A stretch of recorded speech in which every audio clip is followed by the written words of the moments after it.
Welcome everyone to my happy birthday pick. It's Looney Tunes back in action. Yes. Yay. Yeah. Today we're Okay. tackling Looney Tunes back in action. Quite possibly. I've only seen the other movie. This is the good one, Shirai. Okay. Oh. To be fair to Space Jam, it has some merits here and there. Normally I we like probably. Space Jam. So did I. However, I'll admit I do like this movie better.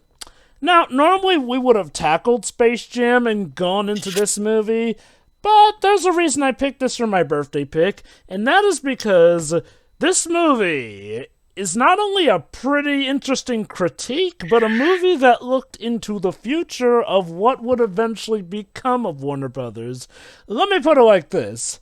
Even if somehow Warner Brothers Discovery turns things around by the time that this releases on my birthday, no, the news will be fresh enough that Warner Brothers Discovery has been nothing less of a hellhole that has been eating up and sinking money and doing incredibly biblically stupid actions, such as canceling movies that were literally done and will now not make money. But before I go to why time is a flat circle, let me address how time is a flat circle with the fact that this movie has an interesting development period. Now, it's not necessarily a case where the development is more interesting than the movie itself, because the movie itself is at least good. However, this is still a very interesting story, filled with executive meddling, the executives being a dick to the director kind of being a dick to an actor, and corporate sabotage. I'm sorry, was I asleep long enough to stop and realize this movie suddenly became an allegory? Yeah. Also, Okay, Jay, if you've seen that meme pic of Daffy Duck talking about selling his stocks, you might have noticed, but yeah. I've never heard anything about that third example you mentioned before, Jova. Oh, let's just say Warner Brothers kind of sabotaged this movie's standing. I was referring to the director being a dick. Oh, yeah, that is something we'll address as well. So, let me first dive into the development history of this movie, starting with the director himself, Joe Dante. The best way to describe Joe Dante is that he is a director who essentially makes live-action cartoons. Seriously, some of his work, Gremlins, The Howling, Explorers, best described as incredibly over-the-top acting here, but still being remarkably well. Mind you, he was also good friends with a man you may know by the name of Chuck Jones. So much so that in one of his films he even has a school called the Charles M. Jones School. Now, our story begins, funnily enough, with Space Jam. See, Warner Brothers at the time, ironically enough, while they were big on live action and had pretty good TV animation stuff going, they were at first reluctant to step into the world of film animation. Since, well, film animation wasn't all it seemed to be cracked up to be. That is until this other little company that you may have heard of called Disney suddenly started making a big boom with the Disney Renaissance. Suddenly everyone wanted to get in on that film, motion picture animation money. And Warner Brothers would certainly throw their hat in the ring with the Warner Brothers Animation Feature Studio. If you are a film enthusiast, chances are you know that outside of The Iron Giant, a lot of those did not go well. Quest for Camelot. Like The King and I. And Quest for Camelot. Now, Also, in direct-to-video format of the Scarecrow. Now, I just want to point out, ironically, the one movie that probably did the best of those, Iron Giant, was the one movie that was not micromanaged to all hell. It's almost like sometimes executive meddling really puts a thorn into things. Brad Bird has even given his statements on that too, because Warner Brothers did not quite know exactly what they were doing, especially with stupid executives who thought that, oh, well, going back and doing reshoots for an animated film would be just as easy as doing reshoots of a live-action film. Even though, no, that is clearly not the case. But where does Space Jam come into this? Well, Space Jam was actually surprisingly a very big hit. I mean, it was kind of obvious at the time. Michael Jordan meets Looney Tunes, it worked with the concept, and boom, boom, boom, it was a big success. So Warner Brothers had struck gold, figuratively and literally, and decided to do a follow-up with this. In fact, originally, a sequel to Space Jam was going to be referred to as Spy Jam, a James Bond-esque film that would star Jackie Chan, of all people. Sadly, that did not come to prosper. So, instead, another plan was created, and I kid you not, this is real, a movie called Race Jam. Basically, They sound like terrible jams. well, basically, this would have had Jeff Gordon, famous NASCAR driver, as the star in that one. Fun fact, he actually cameos in the movie we're commentating on today. That did not go through. Then there was Skate Jam, a movie that was supposed to star Tony Hawk with this, and believe it or not, there are actually visuals of This is getting silly now. Alright, now I genuinely think you're fucking with me.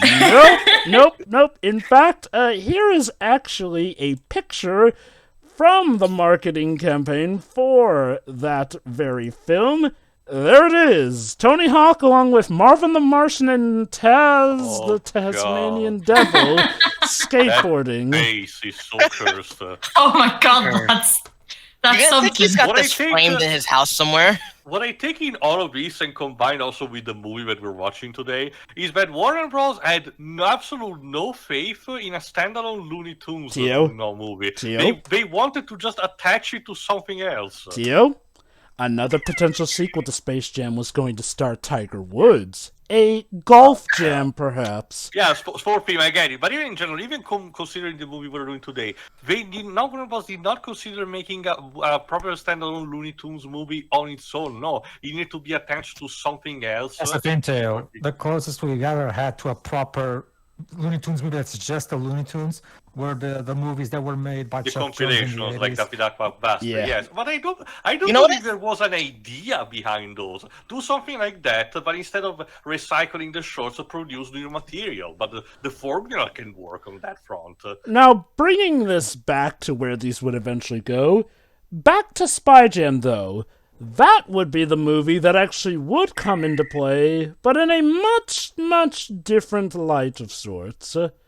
What was originally going to be a James Bond-esque film would then be converted into another film, one that would entitle The Looney Tunes, starring in an epic, world-trotting adventure around the globe, essentially. See, the Secret Agent story remained, but Bugs and company are animated actors under the contract of Warner Brothers Studio Lot. Now, if you've seen your fair share of Looney Tunes shorts, you'll know that this is actually pretty common here. The idea that the Looney Tunes are all people working in there. That was actually one of the primary rules set forward by the original directors, that our characters are actors. And, fun fact, Joe Dante really did run with that. However, he had to fight tooth and nail to get certain characters even in this movie. Because when they finally did settle on an idea here, get this, executives were kind of getting cold feet on the picture here. So let me paint you a picture here. Warner Brothers Studio higher-ups do not want this movie to be made, but the marketing division, which has enough pull, does want it to be made. And just to make things worse, Chuck Jones was dead, but Joe Dante, who had been good friends with him, felt he owed it to Chuck Jones to have signed on for this picture here and there. This would be... Now, while the movie turned out to be good, Joe Dante has said that the experiences that he suffered kind of are what led to him eventually retiring from the filmmaking business, And if he could go back in time, he probably would not have made this movie because of how stress-inducing it was here. You remember how I mentioned all that stupid stuff about the micromanaging here and there? Well, corporate executives had quite a field day, critiquing this, critiquing that, pointing out some stuff that would or would not work. Now, I will admit, it did get us a better ending than what we were originally gonna get. So I will give them that. However, they kinda did a really dickish thing here. Fun fact, around the time the movie was supposed to come out, they kinda took the cartoons off of television.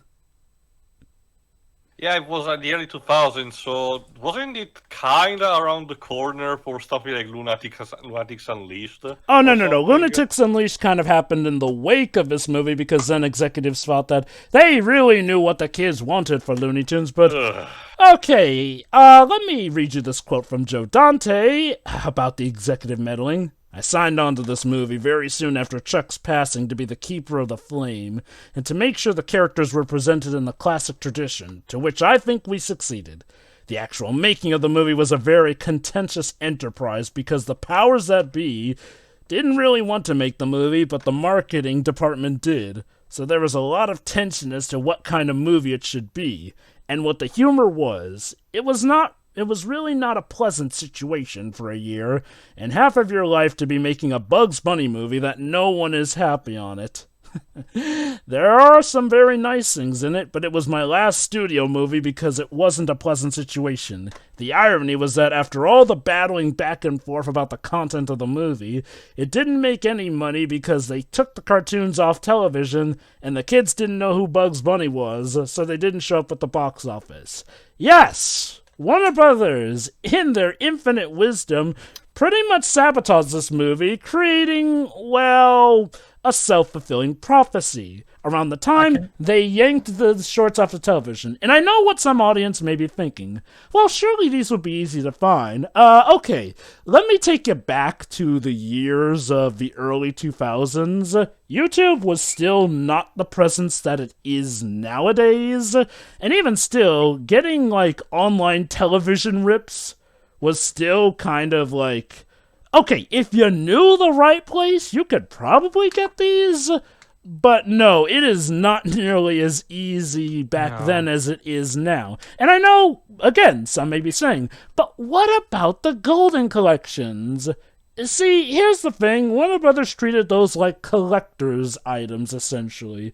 The things that, yes, the most devoted will go out of their way to get, but weren't the big money makers, essentially. No, they were even rated for adults. They even specifically said in the back, this collection is for the adult collector and it's not suited for children, which of course might have, make it so that parents won't buy this for their kids. So with not many kids really aware of the Looney Tunes, not many were really gearing to go there here and there. It was a problem in the early 2000s where it wasn't even just Warner Bros. It also happened that it's at Disney because it was around this time that a lot of these bigger studios kind of shied away from their older shorts because of,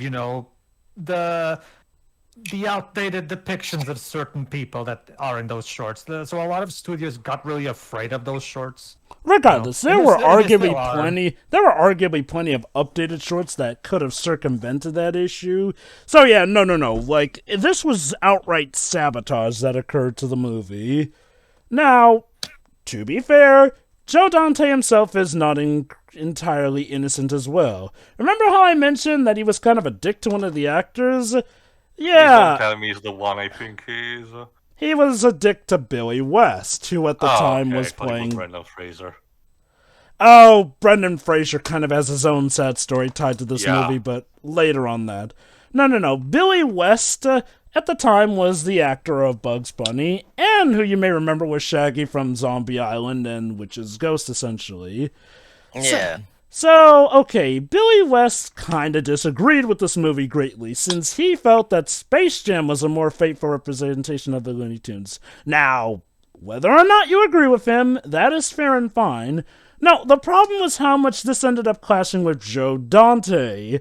See, the two disagreed on how Bugs Bunny should be voiced, and Joe Dante put Billy West under immense pressure to sound closer to Mel Blanc. And look, I do get wanting to pay that homage, but the end result was that, Joe Dante decided that Billy West wasn't good enough, booted him off the role of Bugs Bunny, and replaced him with Joe Alaskey. Which, yes, people did like as Bugs Bunny. Let me put it like this. It's a case similar to when Terrence Howard got replaced with Don Cheadle. Yes, Don Cheadle ended up being the better War Machine, but the circumstances behind that replacement are gross and disgusting, to be honest. So, no, Joe Dante was not completely innocent. Well, speaking of being not completely innocent, about the movie itself. The movie itself actually is surprisingly very clever. Possibly too clever. Now, granted, apparently there are some words that the executive meddling extended so far as to executives dictating what they deemed would be a funny joke here and there. And part of me wonders if they realize that Back in Action is also kind of a cleverly disguised, well, okay, probably not cleverly disguised, it's pretty blatant at times, but a critique on the film industry. Which, like I mentioned, that's one of the main reasons why I picked this for my birthday pick today. Alright, so in this case, please start right before the custom-made Warner Brothers logo shows up. We do mean custom. This is basically very peculiar. Yep. Alright then. Alright. Alright, here we go. 3, 2, 1, click. Do you think their obsession with trying to mix the animation industry with the live-action film industry was because of the success of Who Framed Roger Rabbit? Well, that would be a yes, obviously. well, okay. I wouldn't say Who Framed Roger Rabbit was the distinct reason they went with it this way here and there. It was definitely a contributing factor. And I will say this. I do feel like this movie does get underappreciated for how much it really excelled the interaction between live action and animation. Yeah, right from the get-go, the characters look better than they did in Space Jam, because even when the only animated parts in Space Jam, I don't know, there was something about the way the characters looked that looked a bit off. This looks definitely on point. Of course. Mm-hmm. Now, okay. Now, if you were a kid like me at the time and you also read the Junior novel, you may have seen that this story is actually quite different from what the book describes the story is. And that's because, as I mentioned, this movie went through heavy rewrites. Like, if you can, snag the DVD or look up the special features of the deleted scenes, and you'll see that practically an entirely different story was at the helm at times. Okay, I absolutely love this particular joke, the fact that they're running on the idea that the company is still owned by the actual Warner Brothers. Yes. Okay, one thing that is kind of sad about this movie, though, this was the last film scored by Jerry Goldsmith under a year before his death, and he couldn't even finish the movie. He was too ill by the time they got to the final part of the movie, so that bit was scored by an uncredited John Debney.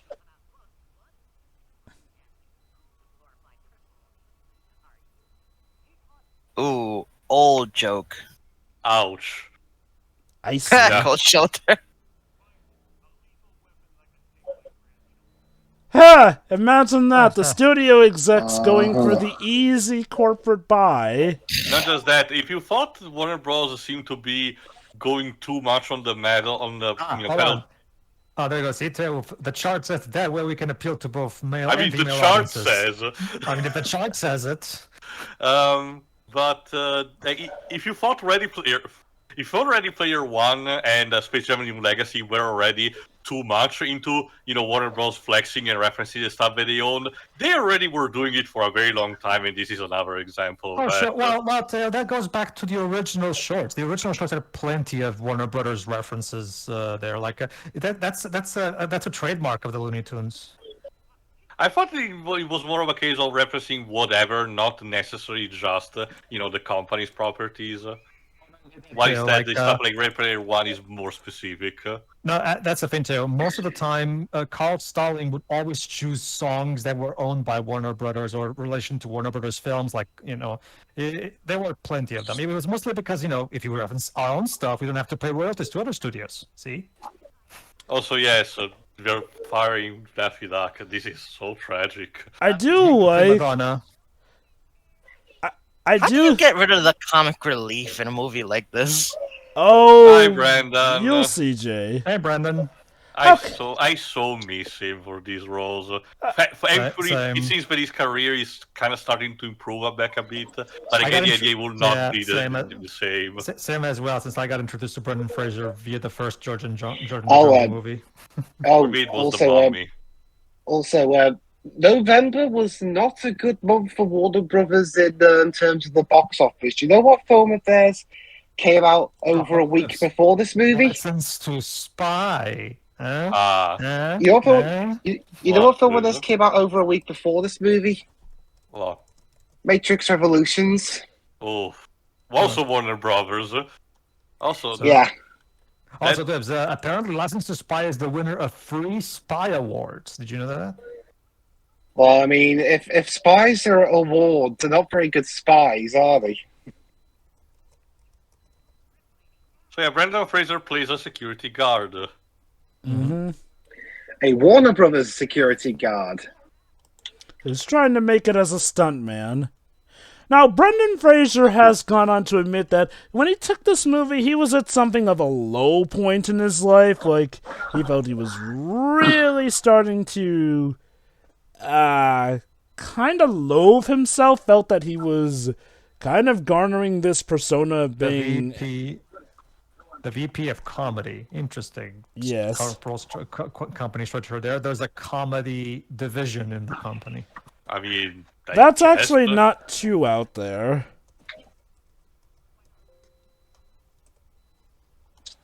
See, this joke would have worked better if we didn't saw the scene where Bugs freed Daffy. Yeah, why is he not being held?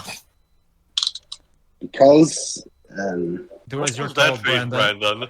Brandon? Do as you're told, Brandon. She's your boss, remember?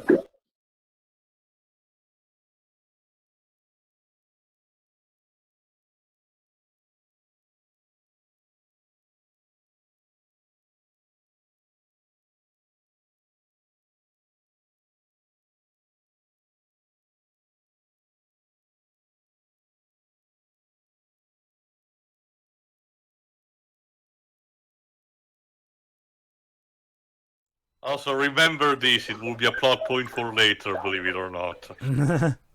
What running through Painting, pictures? Yes, believe it or not.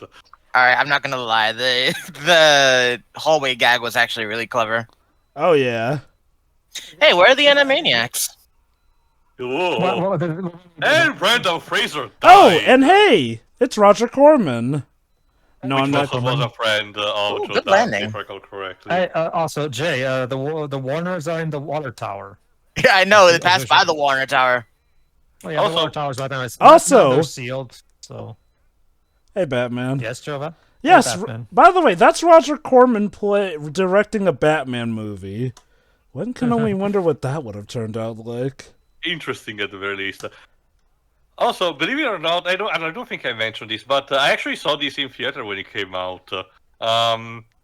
It was more of a coincidence because me and my family had time, so me and my sister actually wanted to go. We're interested in going to see, so my parents were like, "Why not?" Okay. So far, the film is somewhat allaying one particular fear that I had that this movie would just end up being Looney Tunes' greatest hits, if you know what I mean. Oh, no. You can put those fears to rest. Like, this one is very creative and fun I with think that. the Warners are about to get receiving a new home. Oh crap!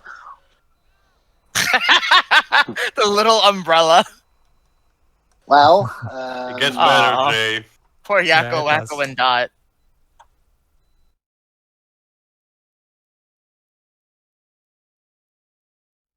Get it? Because it was released around this time. Okay, hang on. You cannot be mad about the cop when you know that Daffy has been upsetting everything. Oops. And he's fired too. I get the idea the chief security guard is supposed to be another cameo, but I don't recognize him. Let me check. Dick Miller. Wait, why'd you tear everything? Oh, okay, that's the gag.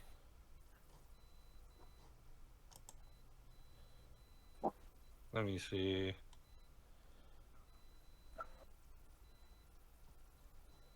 Damn. Oh. Yeah. And that was how the Wachowskis left Warner Brothers after Jupiter Ascending. Oh, I love Absolutely that. hilarious. Also, that's Shaggy chewing out Matthew Lillard. It's extremely hilarious considering Matt Lillard became essentially the new Shaggy. Yeah. Oh, Shaggy. Is that Jesus. Casey? Simmer Kasem down, doing? Scoob. Jesus. Now, like I mentioned, we could have gotten a lot more interactions like Yeah, this, but unfortunately, this was all Joe Dante could fight for when it came to the Hanna-Barbera presence, and it's a shame, because honestly, they could have made an entire movie about this, arguably. And it's so hilarious considering instead these days Warner Bros. Is on the complete opposite. Let's put every single cameo we can make. Also, Ralph in the background. Yeah. Ralph the Wolf. I'm always happy whenever Ralph and Sam are in somewhere because there's some of them lesser known Looney Tunes. What are you talking about? She does it better than you do. Okay. I love how Kate is meant to be that corporate executive who thinks she knows best but gets proven wrong. Cause that thing where she says, oh, the cross-dressing thing is creepy nowadays. Yeah, ironically nowadays Bugs is seen as a very positive rep of the trans community. So, yeah. Oh, yeah. Bugs, I don't think having your star removed from the Walk of Fame is as big an honor as you think it is. No. His He has point. to take it home You with just him. borrowed it. His point is that he has a lot of pull in Hollywood, and of course they want Daffy back again. Something you see a lot in the industry. Mm-hmm. Oh! Ow, that, no. Was this supposed to be Pierce Brosnan? You know what? No, that's interesting, Timothy Dalton. You know what's interesting, okay. Dave? They managed to get Timothy's pictures in the throughout the movie, but they couldn't get the actual Timothy Dalton. Interesting. Wait, No, Randy actually has a real Pedro. name? No, Pedro. They actually do get Timothy Dalton. He's the one who plays. He's the one who. Right, you're right. Never mind. You're Yeah, right. So is Never Timothy mind, you're Dalton's Timothy Dalton's character a guy who's really jaded because he was a spy? He played a spy in a big spy film series, but then got screwed out of it. Not even And close. Kind of straight where he's like his grandson Duck or clocked. something. Ha. Idiot Duck Destroy Studio. Basically, Dwibs, his father actually is a spy actor, essentially. Like, well, he's still an actor, which is part of why, this guy is hoping to make it like his father did.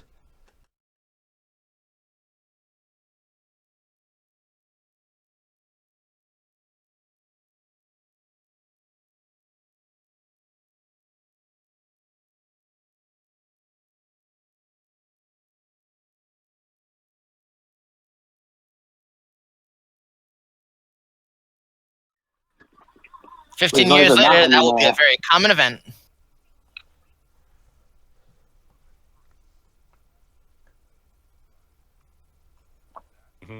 Ow.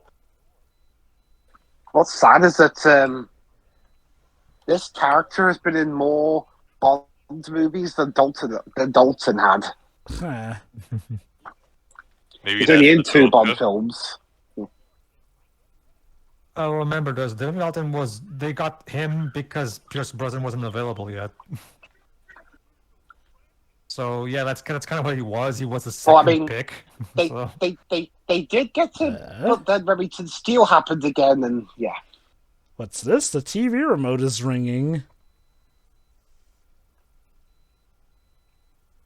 Huh?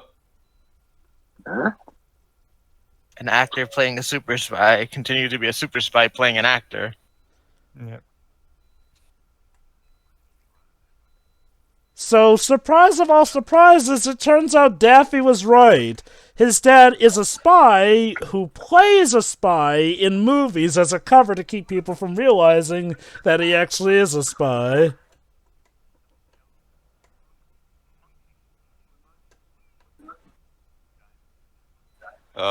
Monkey Bone.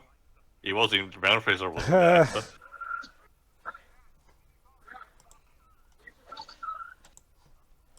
Grenade! There goes Willem. Also, Why does it sound like he's saying "I love you" instead of "I'm a spy"?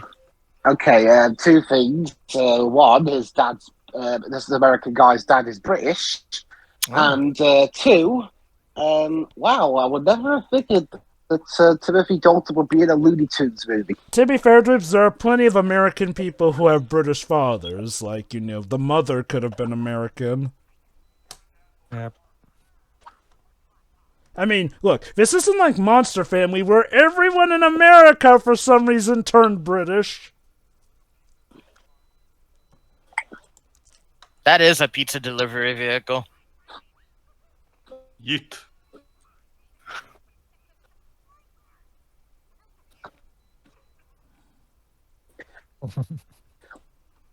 All right. I mean, he's not wrong. They're assholes.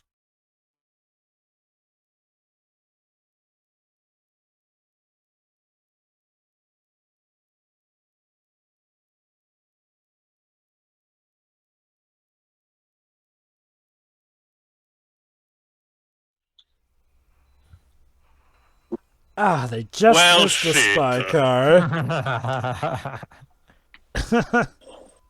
Oh, I love this. So you had to pull your father's car out to get the other one?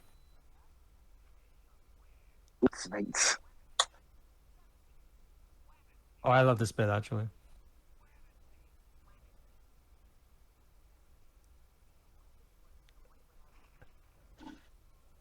Yep, that kind of sums up a lot of remakes done these days. Oh, I love this bit even more. Oh, that was fast. What? Why? Imagine. You got rid of the duck. Wait, What are you doing, Bugs? He's being the dot. I love this. Her films made millions, but it's not a billion. That is literally what happened with Batman v Superman. It made millions, but not a billion. So Warner Brothers backtracked.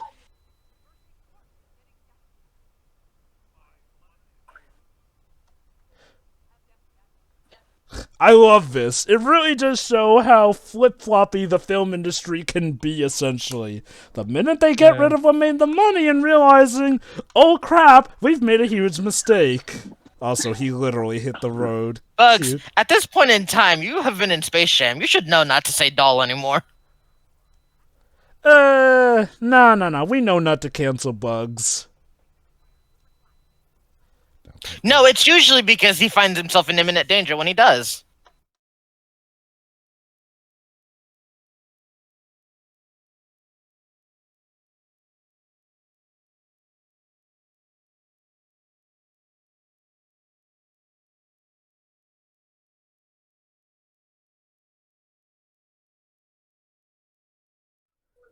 Ha! Get it? He plays the Funny. stuntman who's in more than Brendan Fraser was. Yeah, let's just say Brendan Fraser was kind of going through a bit of self-loathing during the making of this movie. And again, poor guy. you think things will get better after this for him, but no, they got so much worse. Less of a pay cut.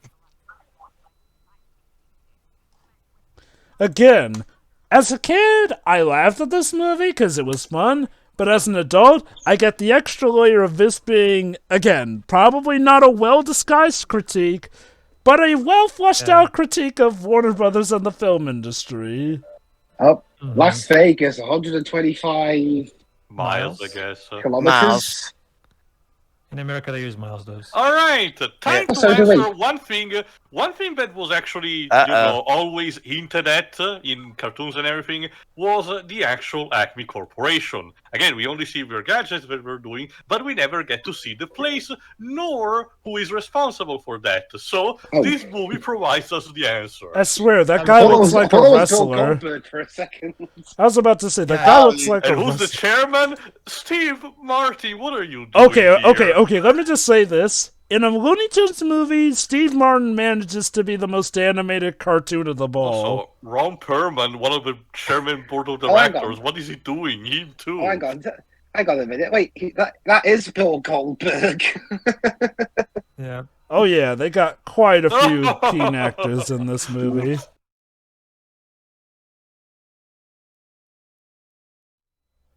So I guess. Sir, where does your neck end and your head begin? Well, Yes. 3 years. Well, 3 years before, Bill Goldberg was in another Warner Brothers movie, Ready to Rumble. So.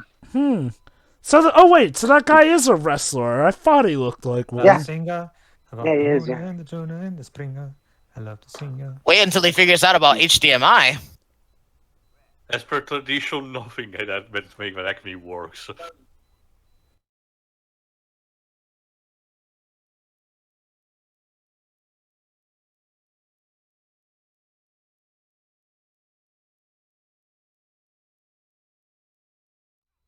Not terribly well from the looks of it.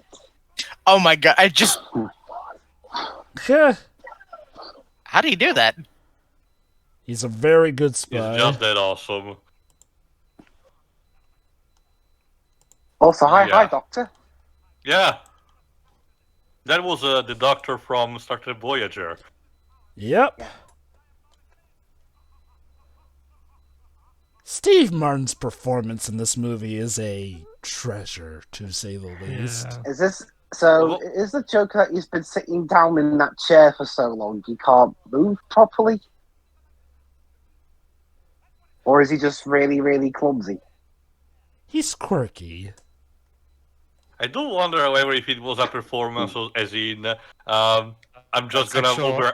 overact because I'm not really giving a shit, or he's enjoying too much his role.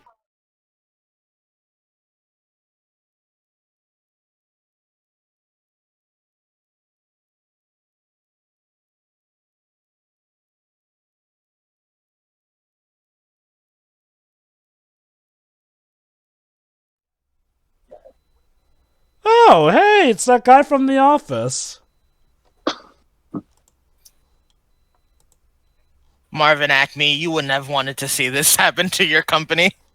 So yeah, Why turns am I out being that taken over by Steve also, Martin? I know that it should have been a given because why they could everything, but turns out that the Acme Corporation is actually evil. Are you honestly Yeah. telling me you're surprised? Allow me to remind you the kind of shit they invent. Again, remember when They I watched did used this to movie- own all of when I watched Toontown, this movie, so- I was like 12, and all the time I watched the Roadrunner cartoon, I was kind of rooting for the Coyote. Oh, trust me, Tio, we all were. In fact, we kind of still are. No. I'm pretty sure everybody was tailed because the Roadrunner is a fucking dick. Go. Chuck Jones literally said it himself. Sympathy must remain with the coyote. Yeah. And hey, given that we've got a movie coming about that's called Coyote versus Acme, Acme, yeah. I think even he realizes that. Oh, That's why- right. Yeah, that's why Chuck Jones always. Hold on. Yeah, here's another reference.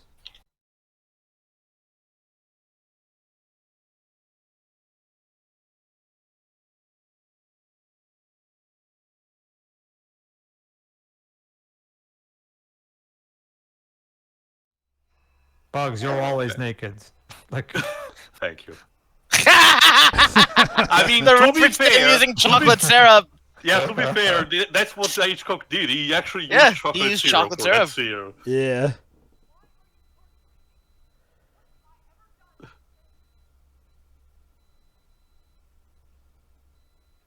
Oops. Wonderful. Yeah, you kind of are an idiot. Background check. Well, to be fair, she nearly ran him over too, so... It's almost like corporate executives shouldn't make decisions at the split second thinking this or that.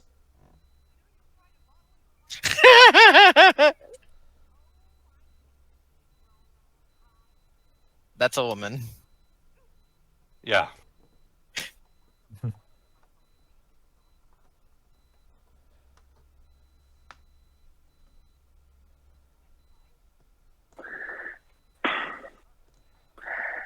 I guess the making jokes about Space Jam would have been a bit too. Just wait, Waves. They do have one in store. Yeah. Wait a minute. I just noticed Yes. the car that DJ and Daffy driven in. Never mind the fact that it was just ridiculously ugly looking. Was American. This one is British. Well, Yeah, it's because his TVR, dad was and- British. And also because we're going for a bit of a James Bond fact. Well, yeah, I get that part, but I do love that it's a side to side. Oh, yeah. Also another extreme minority, considering Warner Bros. Released recently a biopic about Elvis. But yeah, that's basically. Yeah, again, like Joe was said, yeah, the sympathy must go with the coyote. That was always the thing with Chuck Jones, compared to all the other Looney Tunes directors. He always made sure to make sure Bugs Bunny never actually did anything to anyone unless provoked first. Whereas Bob Clampett's Bugs Bunny was much more of a dick in comparison to Chuck Jones' Alright, Bugs see the Bunny. gadgets. Nobody got hurt, I think. Yeah, but you've wasted a gadget. Drinking is illegal. Oh, hello. It's a Well, he's not character, driving, Timmy. so True. it's fine.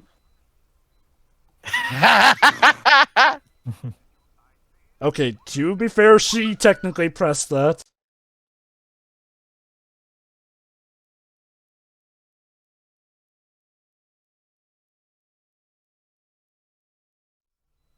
I love how that's a reference to Bugs' usual form or wear.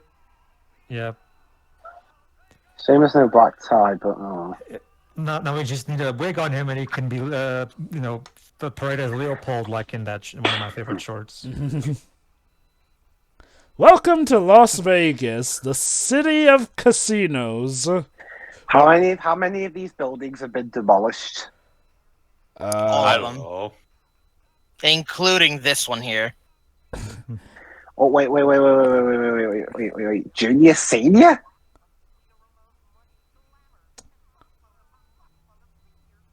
That's the band that did the song just then. Cute. Anyway, so, one thing you may have noticed is by incorporating the Looney Tunes as employees of the studio, they've also incorporated them that they also have their own industries as well throughout here. And of course, Yosemite Sam owns a casino. Yeah, of course. Was this already by the time Fred Tatasciore was voicing him by this point? Let me check. Jeff Bennett. Ah, okay. Ah, nice. Was this movie made before or after Duck Dodgers? The show... Well, Duck Dodgers is still a very old concept for Daffy Duck shorts. No, he's talking about the series Duck Dodgers. I think it was released around this time. Yeah, it was actually Well, released this came out around in the time. 2003. However, because of the failure of this movie, anything tied to Looney Tunes would kind of be cursed with troubled developments or just executives canceling it, or in some cases, Lunatics Unleashed, which I have not yet seen, but man, people have drummed up a horror story or 10 about that. That was basically them trying to make the Looney Tunes quote-unquote cool. Like, because they're badass and superheroes. I thought Space Jam was already that. Okay, so here's one thing I will say though. Thankfully, the Looney Tunes did eventually get a surge back with the Looney Tunes show, which was also the show that reinvented Lola Bunny to be, Bugs' more sillier girlfriend and whatnot. Sadly, I just wish it wasn't so focused on the suburbia aspect. It felt very limiting. No, but that being said, no, I do appreciate Kristen Wiig's Lola Bunny, because to me it makes a lot more sense to have Lola Bunny be an obsessive, girlfriend of Bugs, because that makes her loony, like a Looney Tune. I am definitely one of the many fans of that show, which, for whatever reason, Warner Brothers decided to spit on because they cut it down to only 2 seasons, even though it did have a follow base, so... Oh, trust me, Joe, but that's still happening to this day. Even though the Looney Tunes cartoons shorts in HBO Max have been pretty successful to the point of getting 4 seasons, guess what? Warner Brothers decided not to renew for a 5th one without any given reason. Okay. To be fair, I'm not as surprised about that because nowadays we've got frickin' Zaslav in the house here. Yeah, Zaslav is the main culprit behind... I'm gonna say 99% of all dumb things that have been happening ever since Warner Brothers got merged with Discovery. He is the man who canceled Batgirl. He is the man who canceled Scoop 2. He is the man who has been practically striking down everything he deems not sellable enough. And he's... Well, I mean, to be fair, in Scoop 2's case, Scoop 1 didn't do that well, did it? I mean, Okay, it didn't do as well in the theaters, but it apparently did well enough in, streaming. And all the same, here and there, the movie was literally complete. Yeah. The money was spent at that point. You're pretty much erasing any chance of getting money at that point by just canning it. That literally makes no sense to me even from a business financial perspective. It literally makes it makes less than no sense. It makes negative sense. Now the logic was that they would get to try and save money, which is ironic because despite the money he got back from the tax write-offs, he has apparently lost the studio's money With to the point. Mona Lisa's face on it. Yeah, he has actually lost the studio more money than it was worth to the point where some of the executives are suing Zaslav. It's like Warner Brothers wants at all costs to erase the Looney Tunes. Okay, so now they probably tax off the Looney Tunes. So now we are about to get a very good example of how far the interactivity between live action and animation has evolved since Who Framed Roger Rabbit. Because the special features will show that a lot of practical effects had to go into this here and there. Yeah. Including the cannonball, believe it or not. Again, that cannonball bit was impressive to come back like that. All the recent Mickey memes based on the current shorts that are still going prove that this kind of format is still viable and resonates with people. So it makes no sense for Warner Bros. Not to again do the same thing, which again Looney Tunes cartoons was trying to be that equivalent, but of course they kind of brought that back with Space Jam 2. I don't want to talk about Space Jam 2 right now. I mean, okay, to be fair, we gotta mention it. It did bring back the interaction between animation and live action. Oh, you know what else I loved? The Cartoon Network City era, where essentially we had all these cool commercials that essentially had everything that Warner Brothers owned kind of living in this cinematic commercial universe, where it would also collaborate with live action as well. That was great. Mm-hmm. Oh, Tyson.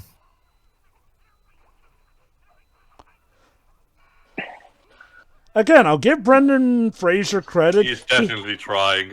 I mean, he's definitely upholding the legacy of actors who had to interact with things that weren't there.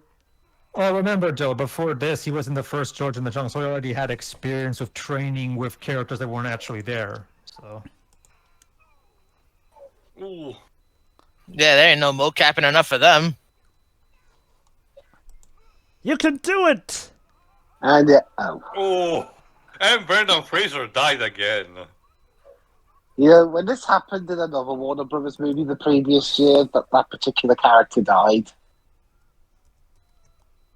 And somehow it's still better than God damn it. Now You See It Too. You See Me Too? I mean, what is better than Now You See Me Too? Yeah, Jeff Bennett's fine, but I do prefer Fred Tatasciore as a Yosemite.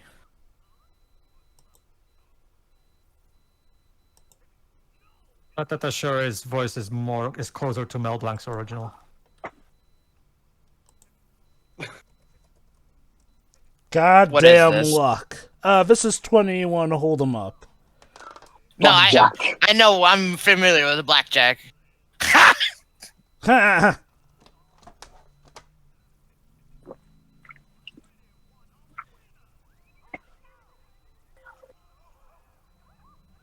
Now, how'd you get? Oh, right, 2 decks. I actually forgot about that.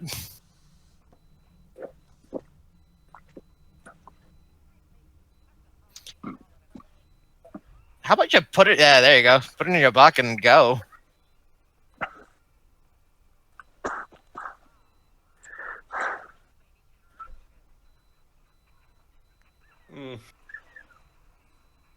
Yeah. It's because you stepped on it.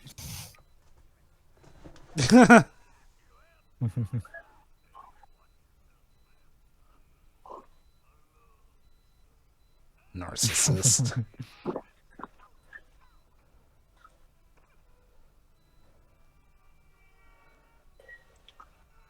Like, yeah.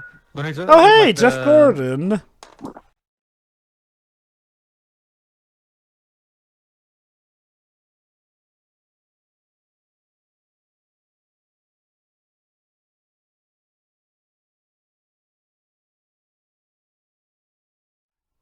Classic. I'm surprised they didn't do the. I'm surprised they didn't do the taxi. Follow that car, and then it just goes without letting him in. So. Yeah. As for Brandon Fraser did after this, he was only in indie films for 5 years after this point.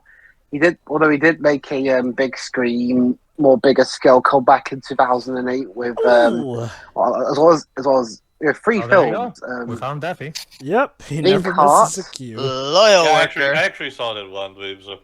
Journey to the Center of the Earth, I also saw that one. and The Mummy: Tomb of the Dragon Emperor. Hey, Hey, yeah. hey, you know, at least he's got that Batgirl movie. Oh, wait. Again, the Whale, from what I've been told, The Whale is actually a good movie.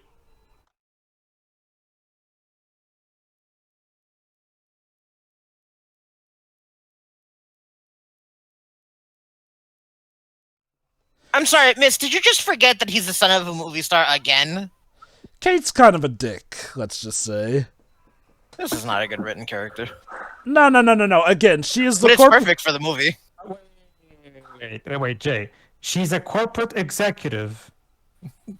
Not anymore. Portrayed as a dick, and you say this is a Actually, I don't think we haven't character? mentioned who she's played by. Jenna Elfman. I would say this is pretty on point myself. Yeah. I did say she was perfect for the movie. The actress is a member of Scientology. Whatever. Let me see what else she did. I love this. She was in Clifford's really big movie. Honey, you haven't been to Toontown. Pretty much, yeah. But she's mostly a TV actress. Well, remember, Jay, like, Who Framed Rabbit is a Disney movie, so even if they wanted to, they can't exactly reference that. I love that there's right. a movie on Disney Plus that heavily features the Looney Tunes, and there's nothing anyone can do about that. Well, you know, at least they were worried about hurting innocent folk. Well, I mean, And sending the wrong message to children. The car didn't blow up, at least. NASCAR cars are made to be resilient, baby. Yeah, that's the thing. The gimmick with the executive, Kate, I think she's called, is the whole fact that she's super serious, stuck up, and doesn't actually accept the goofiness of the Looney Tunes. And it's just basically gonna be her arc. So what you're saying, Teo, is she's a Warner Bros. Executive. Gotcha. Okay. Yeah, let's go with that. That's pretty much. I mean, like me and Joe have been saying. That's hey, Whistler's mother. Like. Okay, the car's taking us to Mother. But, well, how has no one noticed that that's not the actual painting yet? That's not a plot point. No, Oh, Viscous. no, he's making a Bean movie reference, Jova. So. Why did you count that? No, we can't reference that movie. Universal owns it. And Joe Dante wasn't on speaking terms with them either. Yeah. Joe Dante has not had the best experience with Hollywood, it seems. Mm-hmm. Like one of my favorite Yosemite Sam jokes in the news shorts is when Bugs goes to his amusement park and there's like like in Jamie because there's like a no thing like you can't allow anything. Hey, who made these completely discriminatory rules, Doc? And then Yosemite's like, I did. So get out.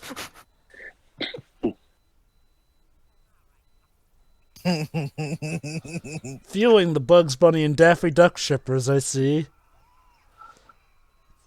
Oh, we're about to get the one of the line. old Vox cartoon.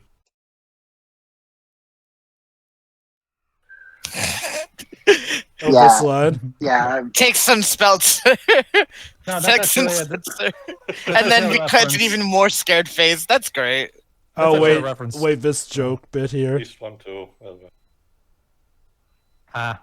That was reference to the Grandma short, yeah. And you had to jinx it. Oh, Thanks. you broke the first rule. Also, again, that line where Daffy Duck says, "Sell all my Warner Brothers stocks. I got an inside tip that Bugs Bunny is about to die." It's again. Now that is the line that has been memed to high heaven in the wake of the Discovery merger, because Warner Brothers stocks have been absolutely in the toilet. Like They've been 6 feet under. Like, pretty much, yes. And like I said, it's to the point where Zaslav is getting sued by investors because he lost them more money with all of these stupid decisions he made. Like, for reference sake, Bob Chapek, the current CEO of Disney, is so bad that he's actually been booed publicly. The fact that Zaslav is even worse makes me wonder, like, what reactions would be to him if he showed up at a public matter for that. And I really hope for his sake he doesn't show up at an animation panel or anything. Oh, no. God, that would just be like spitting on the grave. I'd love to be at the Comic-Con where that they happens. Like, please, I will pay money. They'd make a tomato stand right next to the hall where Yeah, people that's can on fire. have buckets of tomatoes for free to throw at the guy. So another thing I do like about this movie is that it is something that does take a little bit into the measure here. Like, when you think about it, Daffy kind of did have it rough as an actor, because, you know, at first it used to be that he was just as much the expert trickster as Bugs Bunny, until he became the jaded rival here and there, and he's kind of getting tired of that. Actually, it's a direct commentary on what happened in the original shorts, because not a lot of people know this, but Daffy Duck was actually created before Bugs Bunny. Yeah. And Daffy Duck was actually always a director's favorite. Like, pretty much everybody at the studio, all the directors really liked Daffy Duck a lot. But then when Bugs Bunny became super popular and the studio started saying, give us more rabbit cartoons, so they had to put Bugs Bunny front and center as a studio mandate, and the directors actually didn't like that. I mean, Chuck Jones eventually got used to it, but at first they didn't really like it. Oh, you know, Pedro. Yes, whoops. Yeah, that character Goldberg plays. Yes. Mr. Smith. Originally, they were going to get Triple H to play him, Ah, okay. and I guess he was too busy with Blade Trinity.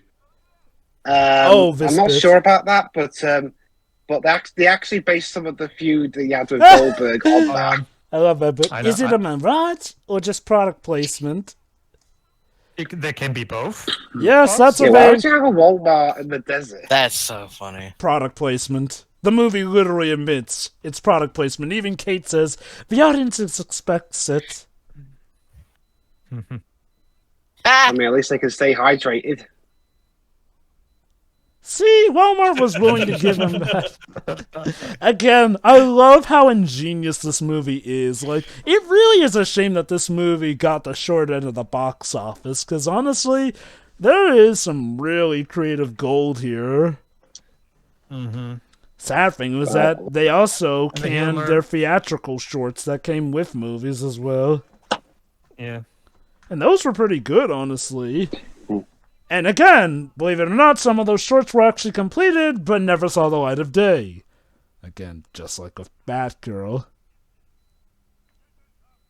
Dead? Yes, that's his dad.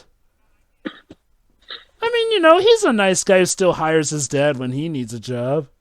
So, let's go to their desert operative. Speaking of Roadrunner. Wile E. Coyote. Idioticus, of course. Hello. You know, I can't see what you're doing. Ah, don't you do the Albuquerque thing, Bugs. Suddenly, he's lost his appetite for Roadrunner. Rabbit sounds much tastier. Now, Actually, Jay, Go on. Keep in mind, we're eventually getting a movie called Coyote vs. Acme, so I guess this means that even Coyote eventually got sick of Acme's shenanigans. Yeah, why not? Oh, Well, actually, instant! Yeah, instant delivery. God bless those day one shippers. Exactly. Well, actually, Jay, before Chuck Jones put him as the foil to the Roadrunner, there were a couple shorts with where Coyote was trying to eat bugs, and he actually talked in those. Wait, hold on. Are you sure that those were before his debut, though? I could have sworn that he started off with Roadrunner, and then we occasionally got shorts that had Wile E. Coyote with bugs. Basically, when the Roadrunner cartoons became super popular, that became the de facto Coyote shorts, even though it's a long story. You'll see. Hold on.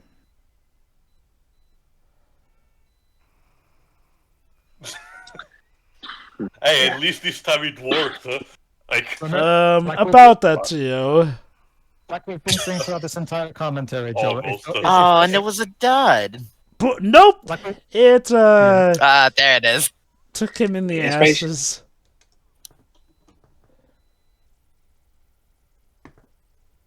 Good question. Yes.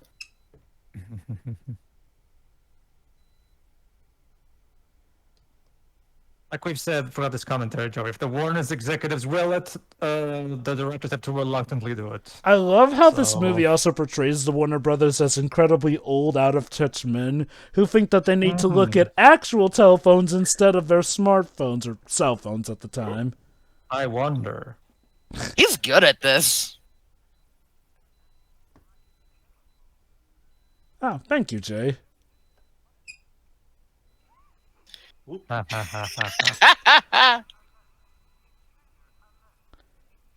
that happen the first time when you came in? By the way, it's not about you. By the way, we're about to get a remix to one of the usual themes that you hear during Looney Tunes shorts. Not to mention a shitload of classic sci-fi references. It's a powerhouse. Yeah. Actually, know. What's the name of the song again? Powerhouse. Thank you. I'm gonna use that for later. Allow me, because I actually know this. Basically, there was a composer who was called Raymond Scott, and he used to make a lot of compositions that were very much like this, like Powerhouse. And when Carl Stalling became the composer of the Looney Tunes cartoons, and since Warner Bros. Owned the entire discography of his, Carl Stalling started putting his Raymond Scott's tunes in Looney Tunes, and that's how they become popular. And even later years, Raymond Scott said specifically, I never made those tunes with cartoons in mind. I made them like this because it's my style. Yeah. So even though they feel like cartoon tunes, they weren't made for cartoons. He just liked making wacky tunes because that was his style. It's like how the Cape Fear theme, which was supposed to be terrifying for the movie it debuted in, now most people remember that as Sideshow Bob's theme. Yeah, I own the entirety, all 6 volumes of the Looney Tunes Golden Collection, and they're full of special features that explain all this history and backstory stuff. Oh, now you want to talk references? Here's that robot we saw before was actually from Hi, Marvin. Bye, Marvin. Oh, hey, look, Dwibs, there's Daleks. Daleks. Oh, I get it. We're south of Nevada now.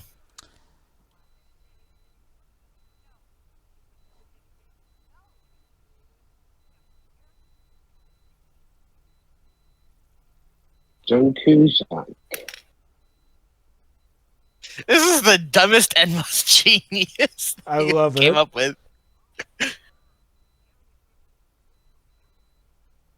Bugs agrees with you, the American people.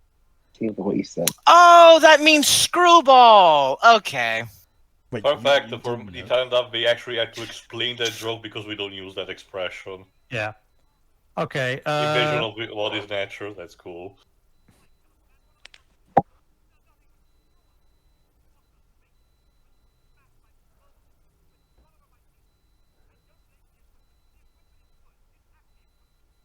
No, actually it's not. It's not. Yeah, might as well.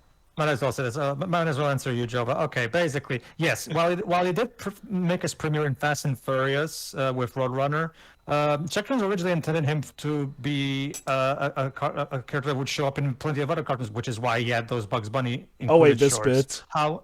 Go on. Oh. Is it inside the safe?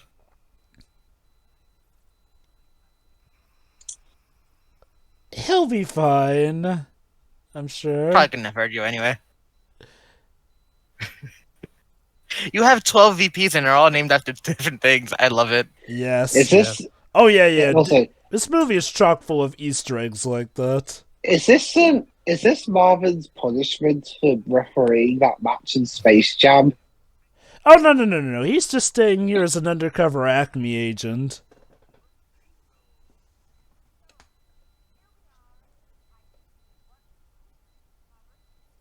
Secretive and all that. The rebirth of Duck Dodgers. Duck Dodgers actually turned out to be a very good TV series. Yeah, it was very fun.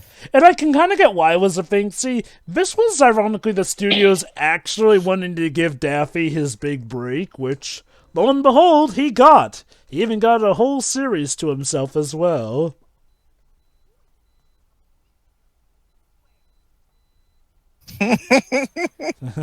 Such a cute thing. Hey guys, remember VHS tapes? Mm-hmm. Well, I mean, they were still being put out in 2003. What I mean is, like, nowadays the youngins probably have never I seen a recognize this VHS. actor too. Yep, this was his. That's This guy here is let's see. Peter, is that that guy from Mission Impossible? The TV series, I mean. Let me see.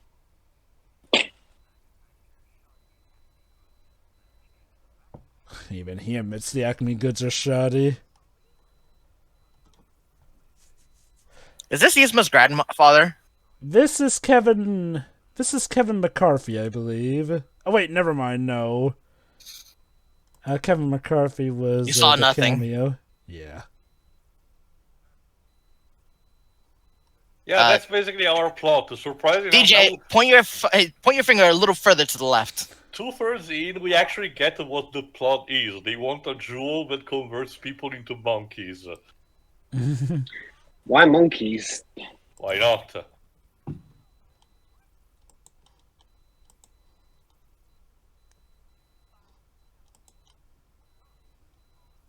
What kind of spy stuff? It's for the same reason that Colonel Brown wants to turn everybody in North Stonington into sludge monsters. Because he's evil. Also, a Matrix shot with that. Mm-hmm.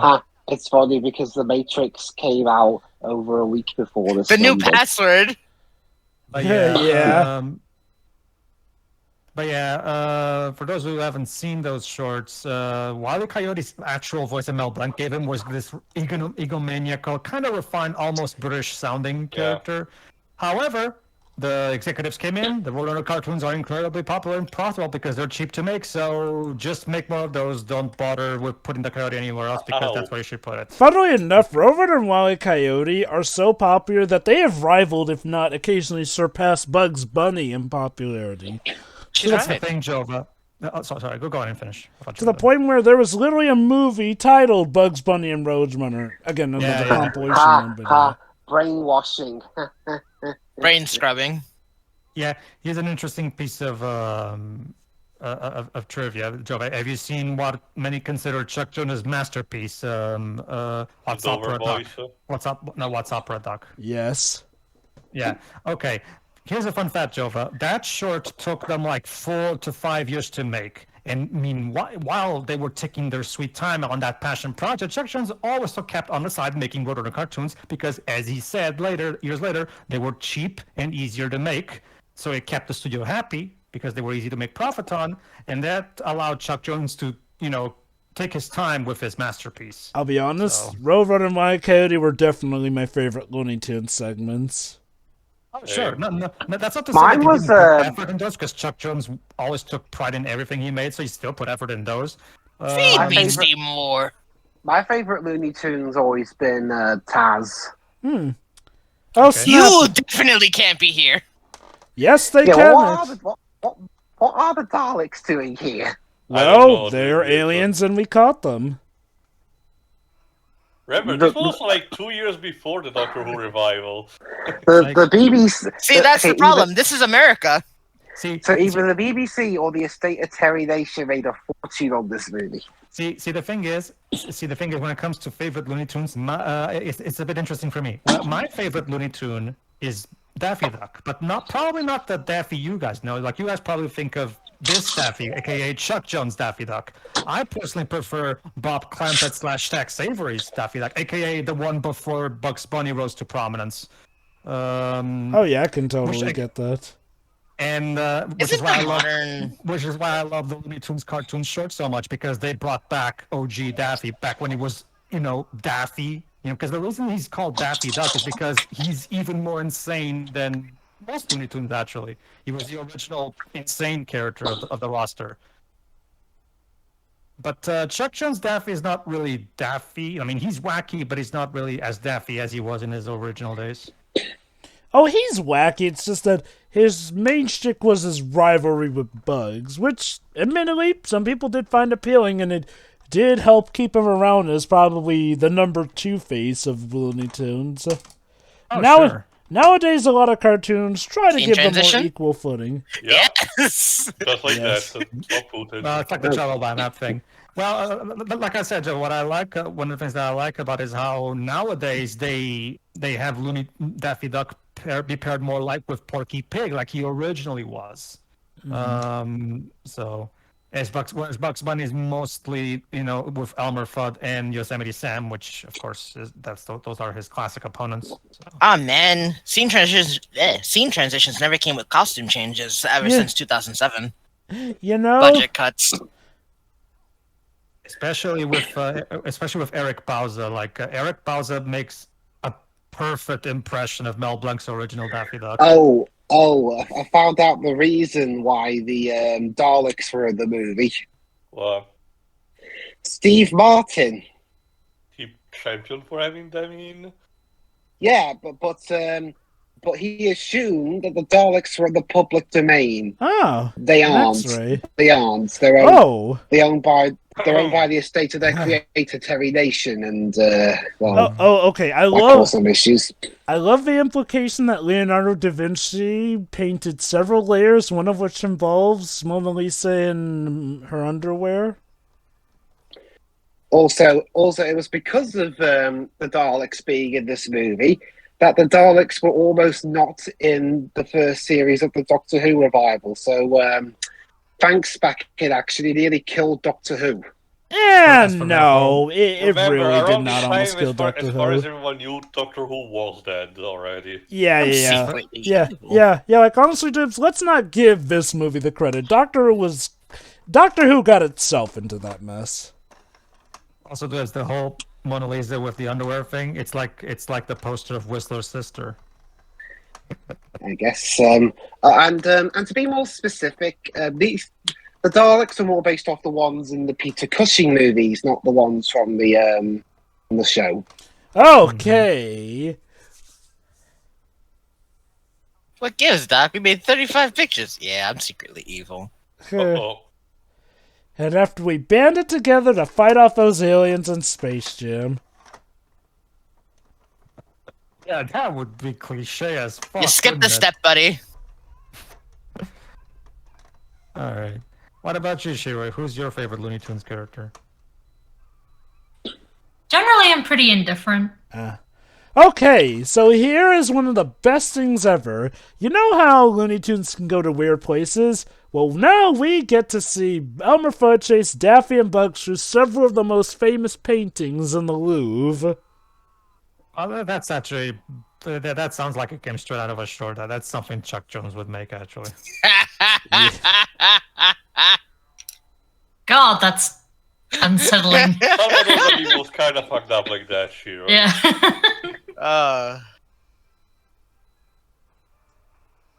Okay, now this theme's legendary.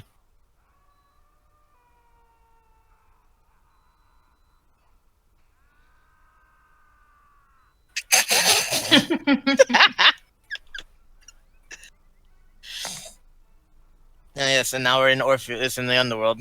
Kind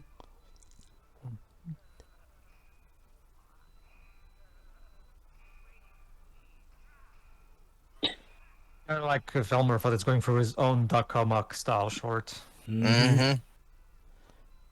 Nothing suspicious happening right here, we promise. Nobody says anything or does anything, not even the guards or anything. Ugh, Americans. It's like the elevator scene from the Sonic movie. Like, is that the joke? Nobody in France gives a shit. Pepe Le Pew. About that. Hey, look, guys! It's the Looney Tune character that Warner Brothers wants us to forget he exists. You see, Tio, the reason nobody in France gives a crap is because they assume it's for romance. Apparently Pepe Le Pew is meant to be in this movie a lot more than he actually is. Gee, I wonder why. Okay. To be fair, back then, I think it's just due to the multiple rewrites the script had to go through as opposed to what happened with Space Jam 2.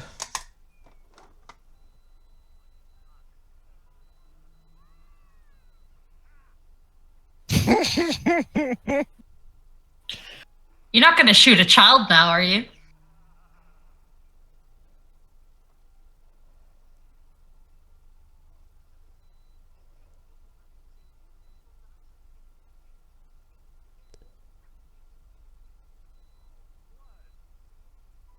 Quad. Oh, I don't feel so good. Thank you. See, we learned something today. Also, Jerry Lewis. Hey, Of Jerry course, Lewis. Jerry Lewis. Hey, look, there's us Goldberg watching As dying. Above, So Below. I don't know why France grew to love Jerry Lewis so much. It's like Germans with David Hasselhoff, Jova. It just happens. Yeah.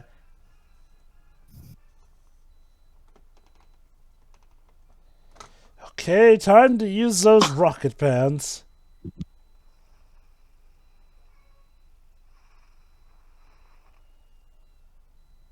Yeah. This is France. I'm not sure they were tested properly. So, yeah, France just doesn't give a shit about anything. That's Of so course great. it is. It's still France. The Free Bears are some of Chuck Jones' most underappreciated characters. That's France. unsettling. Figures. So, a wrestler is working with that famous Vulture Looney Tune. Not the team up I was expecting, but okay. Okay, I'm gonna find out. In terms of Warner Brothers movies that Bill Goldberg was in, wonder if this film was a bigger flop than the last one he was in. What, ready What to was rumble? it? Right, to Rumble. Yeah. Not sure, but I'm... Probably was a bigger flop, considering this, at the very least, had more, like, this was something that would definitely be just on brand name. I wonder if we could at least a Alright, Let's see, on a Um, budget of comfortable $80 than that. million, this movie made $68.5 million. And as for Ready to Rumble, that cost $24 million and made 12.5. So, I'm gonna say that's the worst bomb because that... so yeah, even though it cost less, it made less. And lost more. It only made half of it, whereas at the very least, this movie made like four-fourths of its budget at least. 2/3. 2/3 if you prefer. Yeah. No. Oh, wow. no, 2005 can really be seen here. More like 3/4, but yeah. Like, no, here's my take on the situation. If Warner Brothers hadn't sabotaged this movie by, again, pretty much cutting out all the Looney Tunes shorts from TV, and thus pretty much putting Looney Tunes out of public mind, I feel like this movie would have turned out to have been at least fine at the box office. Oh, definitely. Fonts.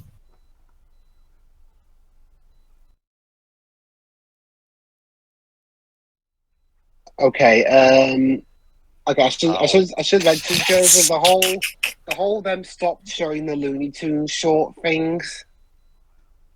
That came out a year after the film came out. Oh, no. They were doing that around the time of the movie Dweebs as well.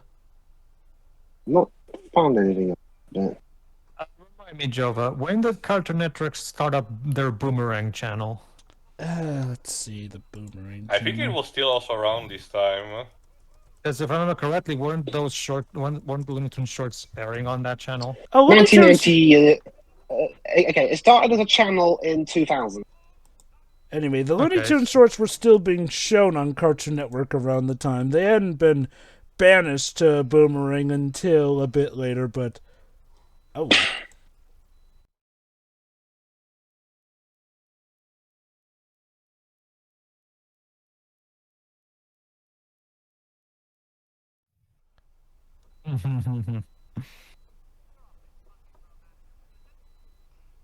$5? What a cheapskate! Well, he kind of is, given how he runs this company. Hello, Igor. That's and once again, like a lot of characters back in those days, he's a caricature Peter Lorre. By the way, No, apparently from what I checked, Brendan Fraser there is you the go, one this who is a voices favorite. Taz. You put In Taz this in a movie. cage. Well, Oh, hey, it Ron depends. Perlman.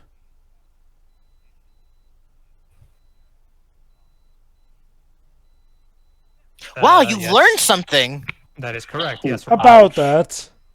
Also, a funny story. Taz is voiced by Brendan Fraser Tio just said mentioned that, that, Dwibs. because he kept doing impressions of him. Oh, Well, I guess we did not have any more time for Ron Perlman. No, he'll be fine. I'm dead. He'll be fine. It just needs to grow back. Okay, I think I remember seeing a review of what I'm about to say a bit ago, but not too much to remember the details. But if I recall correctly, the video game adaptation of this movie barely follows the plot at all and completely removes the human characters. This sort of ties into how I think the video game actually went more with the original script that this movie had, especially given the ending. Oh, okay. This is a Emma Webster. Here's a little bit of trivia you might like, Jova. The first ever short of the Looney Tunes cartoons is a direct reference to this scene. So, I mean, it was supposed that game was supposed to come out for Xbox and PC, but it got cancelled because the film. Yeah. Man, they got everybody on Acme's payroll. I guess we paid that much well.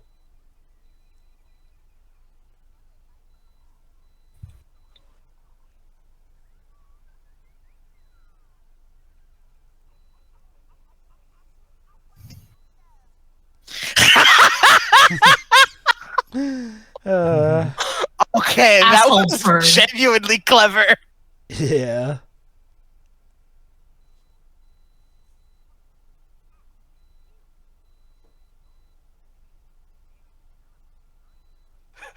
Okay.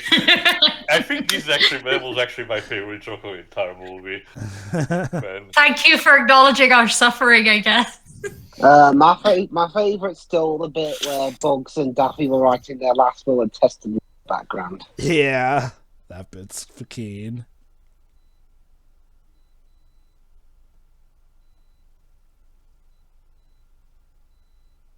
So yeah, apparently Granny does have a name. Lifeguard off duty. No swimming. in the shorts, in the original shorts, she's just known as Granny. Yeah, but apparently she's been wikified as Emma Webster. Granny's more.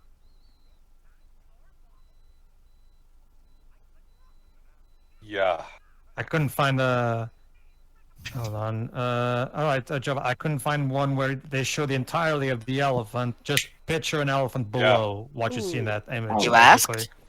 So basically, they made a little reference to that scene from this movie. So Hello, Daffy. Bit more 2D than usual. Yeah, I think the game's called Barrel of Monkeys.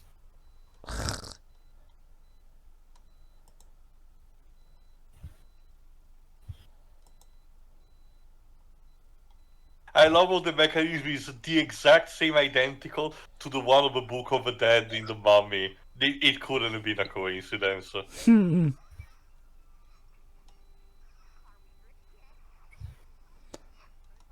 Well, I mean, third Mummy movie wouldn't be for another 5 years, so...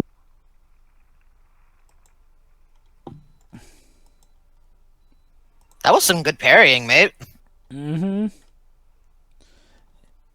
He really did train to be a stuntman. I like the idea that he's just theoretically inclined to be this good. So here we are. Temple of... The blue Temple. monkey. There it is.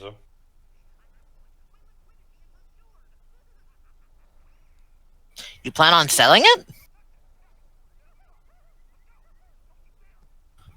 Don't touch it, Daffy.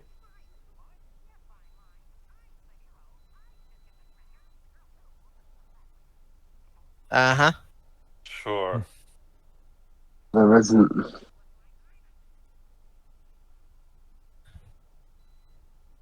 Throw it.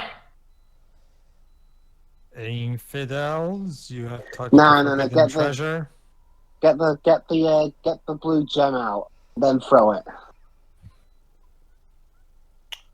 Well. I guess you should have thrown it.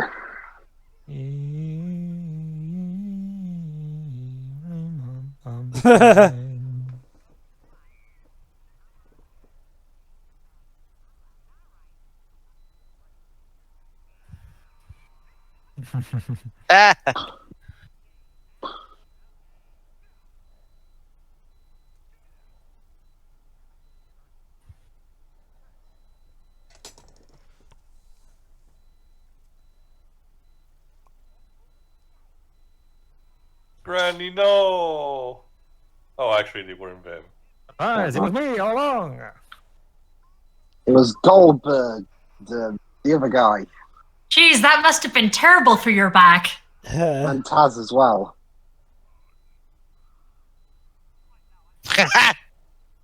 Are you my mummy?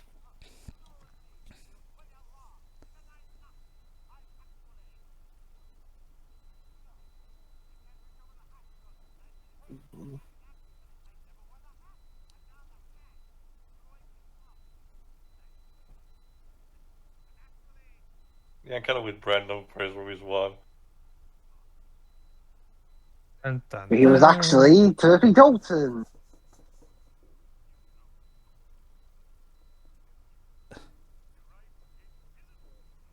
Michael Jordan? No, it was stock footage of No, Michael mate. Jordan. Space Jam's to the left. But yeah, that wasn't actually new. They just used Space Jam. Yeah, no, stock they just footage. reused Space Jam.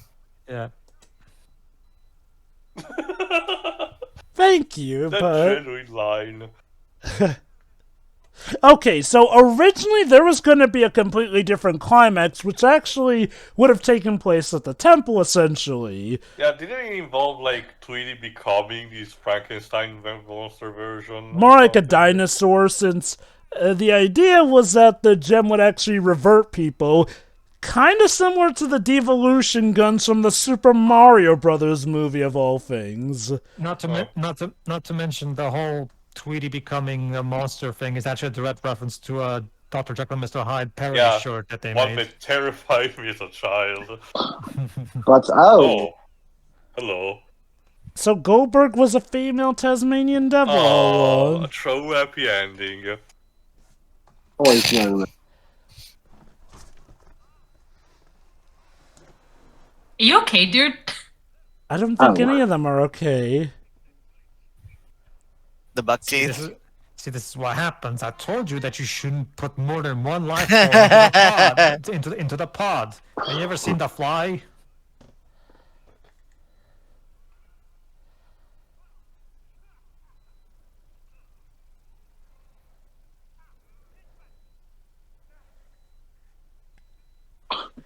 If you don't do what I say, Oh, wait, I will Bismuth. kill Mr. Bond.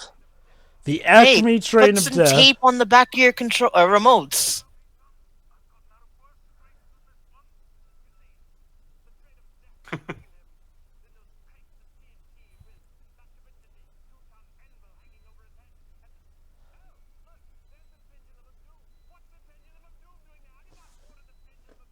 I mean, you're never too careful.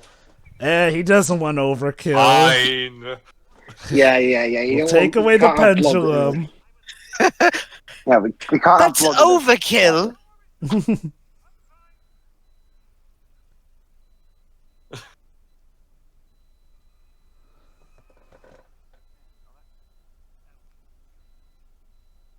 Let me guess, it's in the wrong direction? But then he pulls a Seth Rollins. He's like, oh fuck, I'll kill him anyway. Alright, you know what? I get he's supposed to be the comic relief portion, but that's a very clever line. Yeah. Good job, evil villain. Of course, it takes a tune to stop a tune. But he's also an alien, so should we also get one of these from Space Jam? They don't really have any bearing on this plot, Dwibs. But if you like, they'll show back up in Space Jam too. You Yeah, are I think Space Jam thing. despicable. Classic. So instead, we get an epic space climax, which, okay, well, I don't agree with executives meddling most points. Based off of what we've seen, there are clips of the alternative ending, which were shown in the DVD special feature. Oh, fun fact, actually, one thing I love about the special features is that you get commentary from Bugs and Daffy during it, so that was great.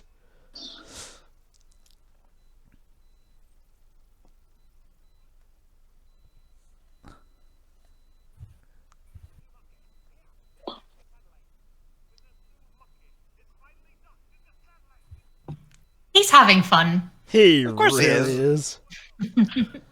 Look at that bow tie. Would make the Ninth proud.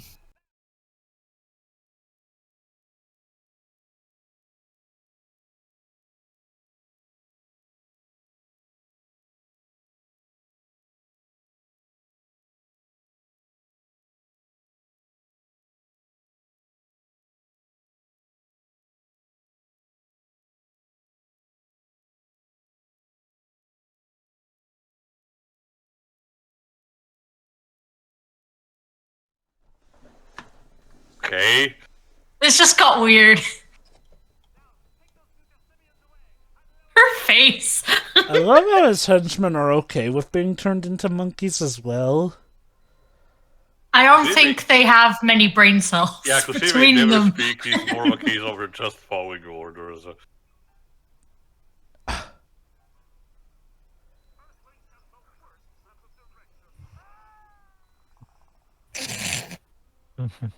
Yeah. Well, I mean, he's an alien, so he might be able to survive in the vacuum. Oh yeah. Or underneath the car. Unfortunately, his ship was on autopilot, so yeah. Now the Acme shield can get activated. Ah, the Acme Scorpion. Oh, don't worry. In a few years, neither satellite or cable will matter when everything's Yeah, streaming. seriously. Holy cow, the streaming wars are getting crazy. Well, they already were crazy, but they're getting even crazier. Didn't you say Wait, you were this inspired by Bugs Bunny? You really needed more Looney Tunes.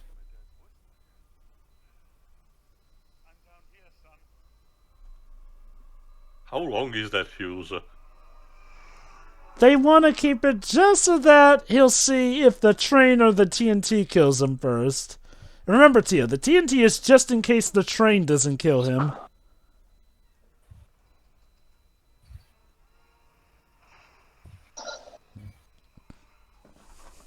Uh-oh. I guess that's why. Yep. But now you Because have to that's fight. assembly robot. And now you have to fight the Iron Giant's little cousin.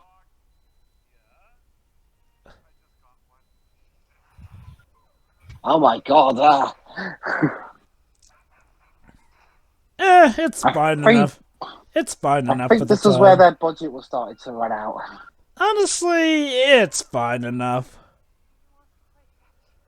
I mean, it kind of sticks out a bit when the 2D Looney Tunes are more integrated, are integrated better in live action scenes of the CGI rabbit, dog, whatever it's meant to be. Dog. Remember, always throw it behind you, never in front. Mm-hmm.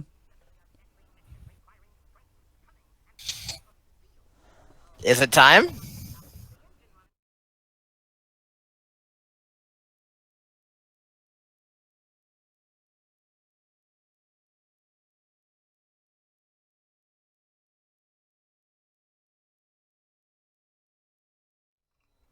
Oh my god, the Looney Tunes must be aliens as well. They're breathing in outer space. Bugs is strong with the Force for dummies.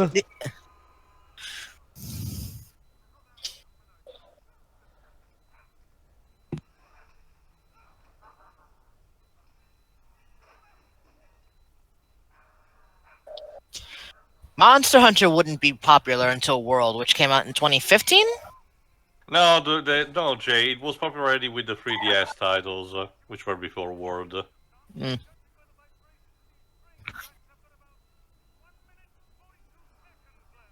How specific? A veteran at his job. Speaking of Looney Tunes, Jova, I just put it there. Like, do you think you could handle Bugs as your conductor? Possibly. Grow a Now spine, it's dude. time. Hey!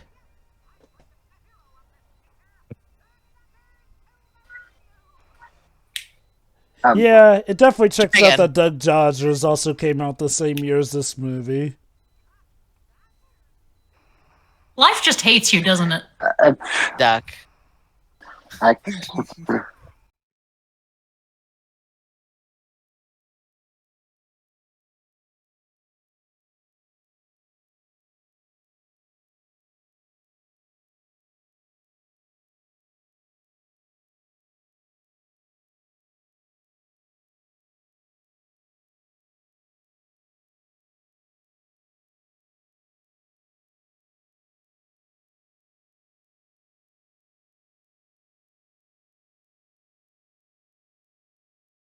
Hey, 1 minute and 42 seconds. Yep.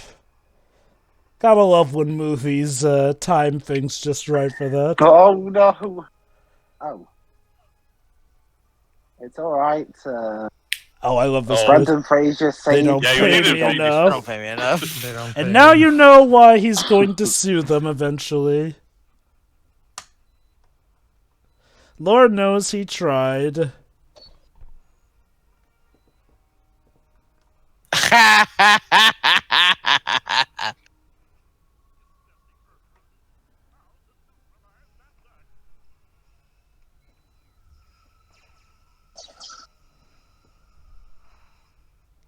"Oh, Oh!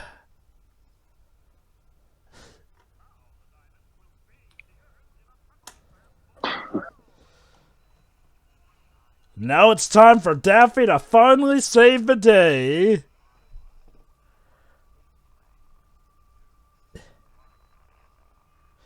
You know,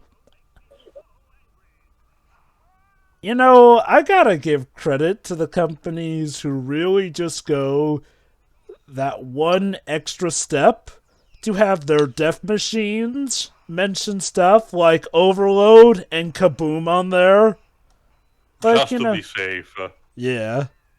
Actually, if you misplace a couple of semicolons, it's just a coding glitch. He even gets sent off Vader style. Literally laser-guided karma. I believe. Oh, the glasses. I believe TV Tropes had a field day with that one. Oh. Monkey-sized cuffs, just in case. He always knew it happened this way. You read the script. And given that it's a Looney Tunes movie, that is one of the times when that may not actually be a joke. You're right.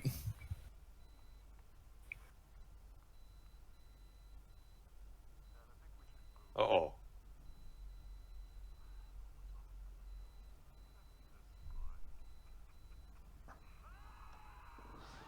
Spy training didn't train me for this! yeah." It probably did, but he was distracted by his son. I can never get used to Dalton having to do the more wackier facial expressions. Normally he's as serious as I... You know what I mean? They're gonna make you pay for that, though. Well, I think nearly destroying the world is a bit more prudent and more of a higher priority than wrecking their window.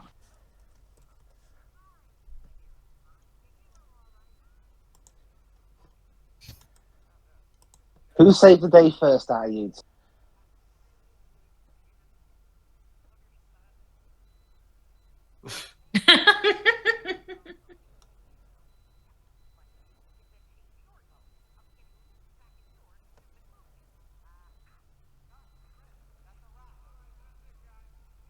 Yeah, not gonna lie, like, this ending, when I saw this movie in theater, this ending kind of pissed me off. It kind of made the entire movie kind of pointless. And again, on a meta-textual, it makes it hilarious, you know, Monty Python in the Holy Grail style. But goddamn. Yeah, it turns out this was all a movie being shot. Now, the twist is that... Brendan Fraser gets to punch himself, believe it or not. This is again due to him having a really big bout of self-loathing since he kind of felt he was that kind of jerkish actor at the time, so this was apparently very cathartic for him.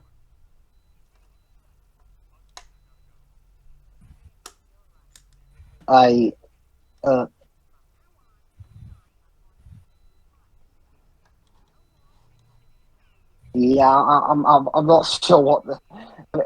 It's not even like Monty Python, where... Well, okay. Is that what they're going for? Okay, no, not really. Think about it like this, Twibs. As far as the movie that they're making goes, that still actually happened in it. It's just that for the ending, they add a bit of an extra twist that the movie we were watching was a movie that they were shooting. Not to mention this, remember what Chuck Jones always said, our characters are actors. All the shorts that you see, like one of the common jokes in the shorts is that the shorts are not actual shorts. They're being filmed like actual movies where the characters are just portraying their on-screen personas. So this is completely in line with the Looney Tunes. Mm-hmm. Alright, I don't think there's a post-credit scene either, Jova. Oh, Too early for that. Goldberg's in the movie, and there's Goldberg is the animation director. Like, for example, there's one of my favorite shorts is one where Elmer Fudd gets tired and says, I've had it with these rabbit cartoons. Of course, there's my contract with Mr. Warner. Also, well, look what I did to my contract. Then he rips the contract. Also, among these early sketches, I saw at least a couple of scenes that were not in the actual movie. I guess those were deleted material, right, Jova? Yeah. Yes. Quite a lot of stuff with deleted Pepe Le material. Pew. Poor Pepe. Alright, so I guess we can start our final thoughts. I know the Mark Lawrence, the guy that Mark Lawrence, and the credits just then. He was in a couple of James Bond movies in the 70s. There's someone. Actually, it's not even a reunion. Dalton. He wasn't in the Dalton. But anyway, yeah. Can I go first? Go for it. It's fine. It's fine. I mean, honestly, I thought it was more interesting than funny. To be honest, I mean, none of the jokes were you know. Okay, I won't say they're not funny. But I won't say they made me laugh off. It was just more everything going on around. More interesting bit. The music, yeah, I think, I reckon it being down to how ill Goldsmith was at this point, unfortunately. I reckon that's why a lot of it was just basically taken from the shorts and given a slightly more bigger orchestral treatment. The animation's pretty good. Okay, the 2D animation is really good. I get the feeling they spent most of the budget on that. Yeah, because when honestly, they got to the CGI dog, yeah, again, it's like I said, it says something when the 2D characters are better put in the movie the CG one. I think the CGI is fine too, honestly. I don't know. It looks really, I won't say cheap, but it looks a bit off. The acting's fine. I mean, that's kind of my thoughts in general. It's just a really fine movie with some funny bits, but between okay, I wouldn't notice if things were changed due to executive meddling, but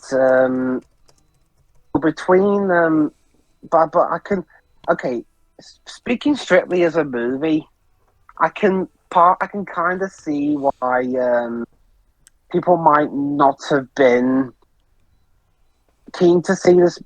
Well, at least not as keen to tell others about the movie after having seen it, because again, it's not really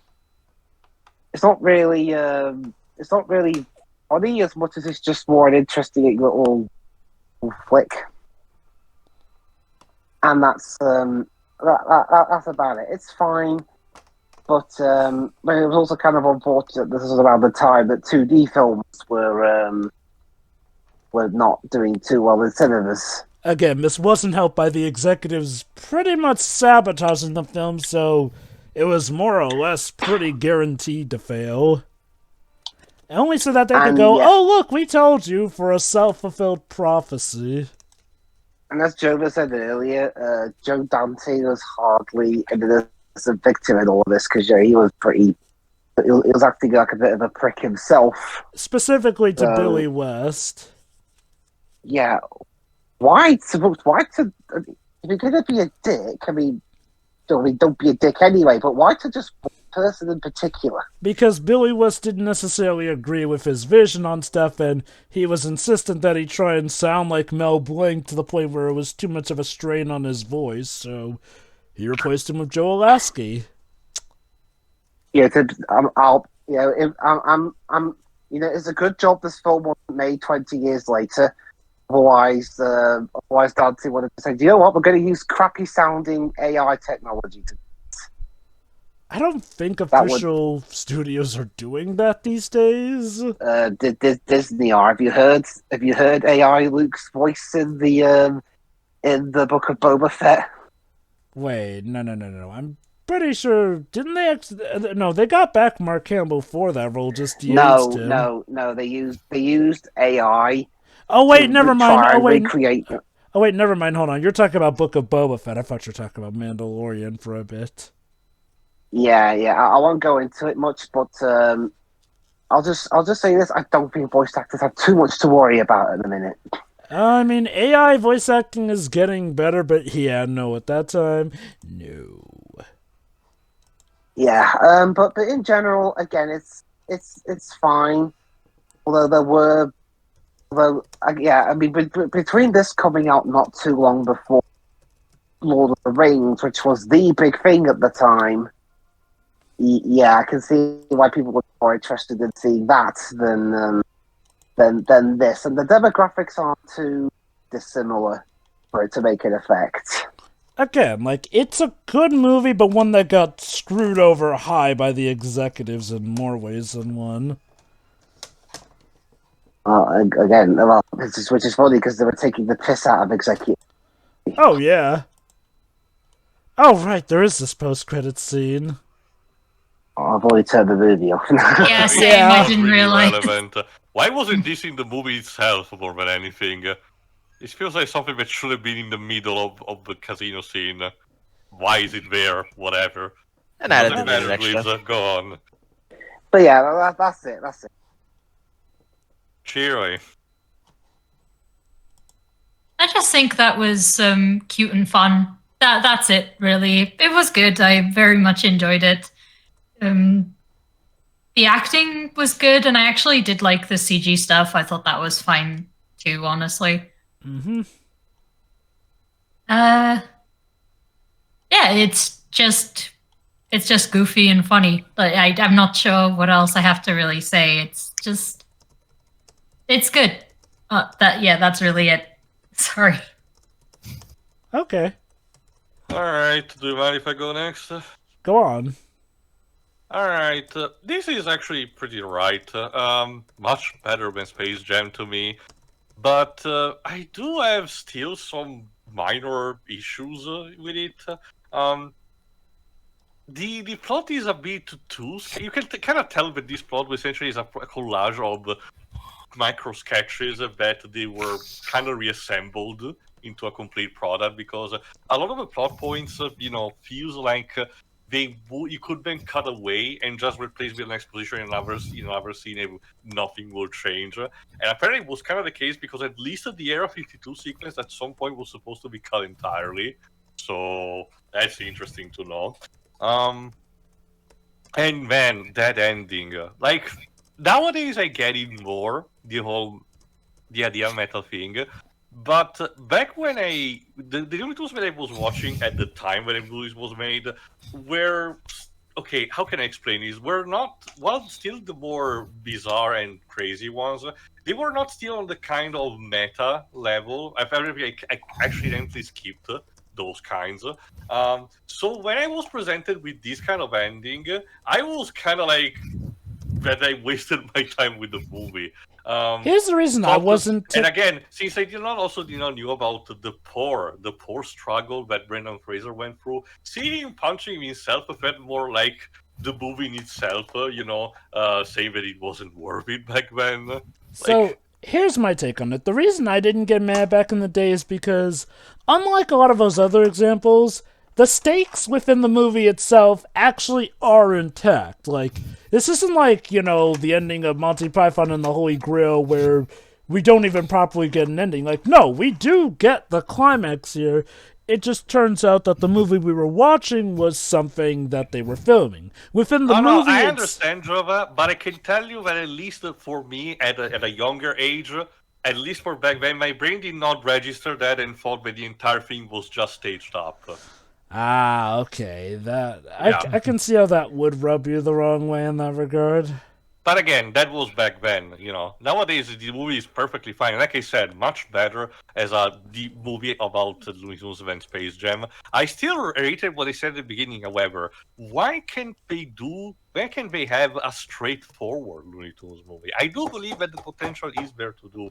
But Warner Bros., not even in recent times, all over the place, has constantly struggled to find a way to market properly the Looney Tunes outside of making like a new TV series.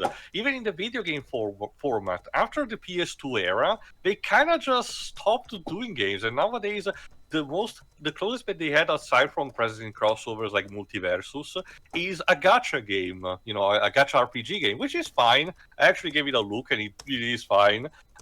But again, that's kind of just it. But if you remember stuff like the PS1 games with Infogrames, did for Looney Tunes, those were great. So there is potential connected to that also for the movies, for branching out. But Warner Bros. Is just sitting their fucking asses on top of it, and with this new executive, it's even worse. Yeah, it's a real problem that I have as well. Imagine if Disney, for whatever reason, stopped putting Mickey in things.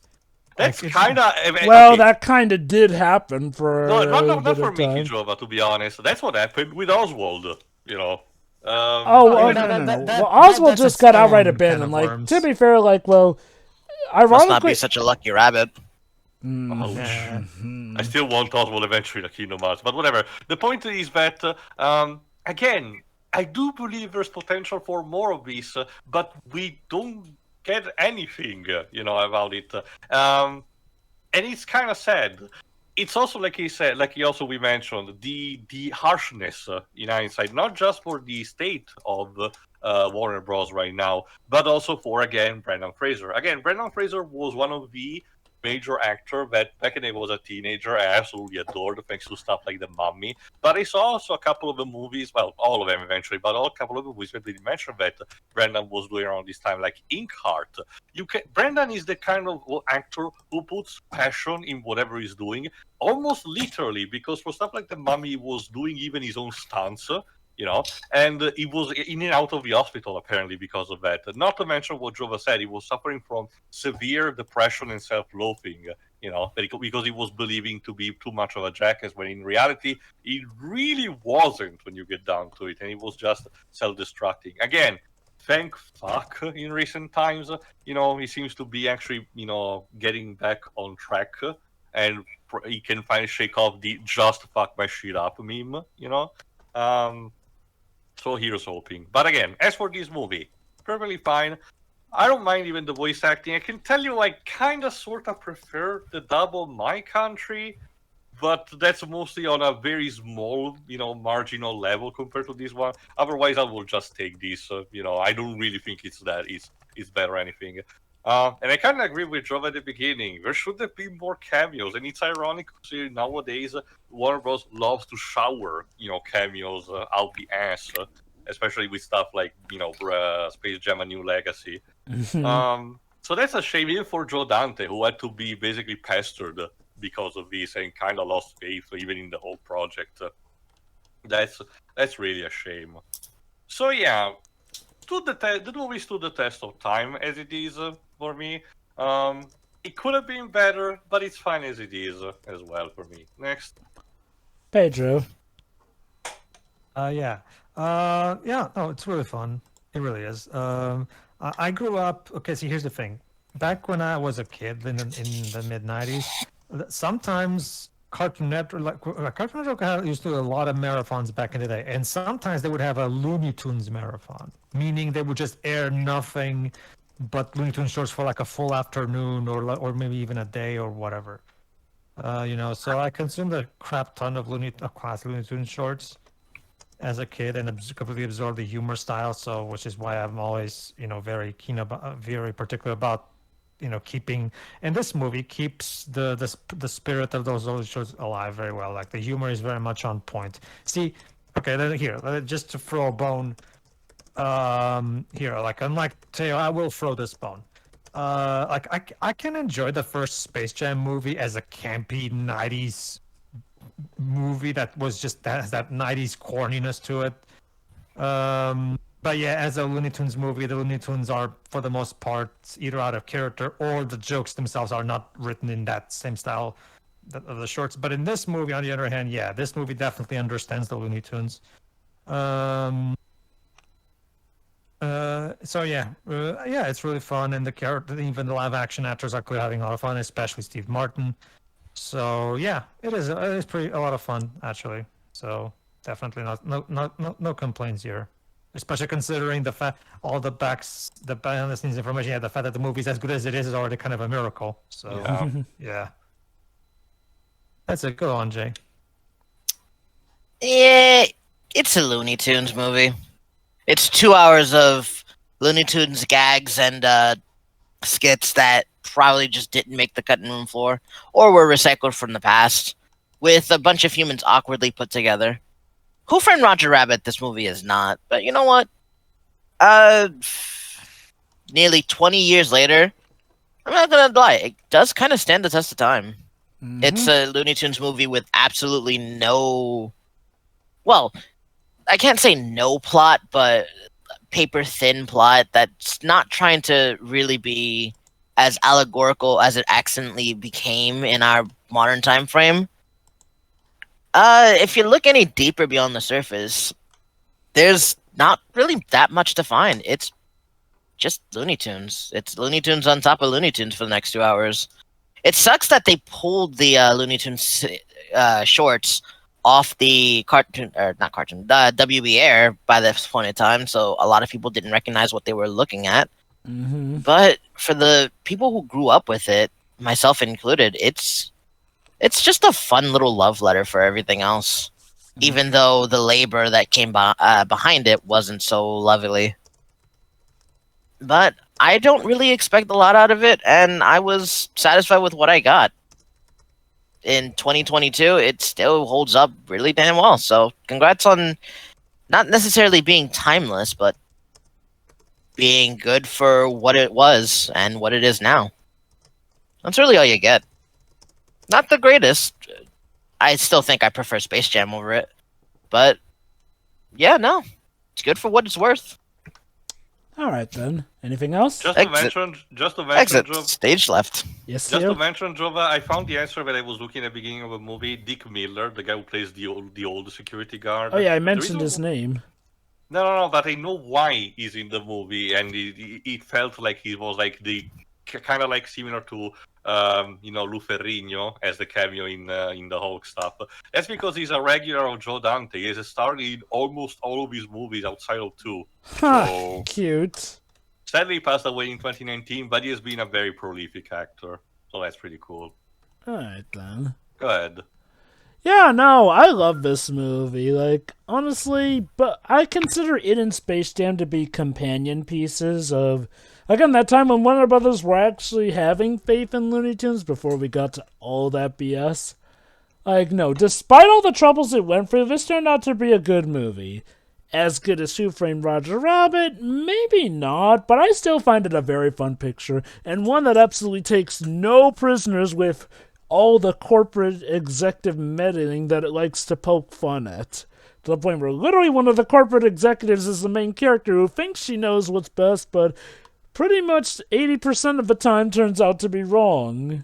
She gets better, but you get the point here and there.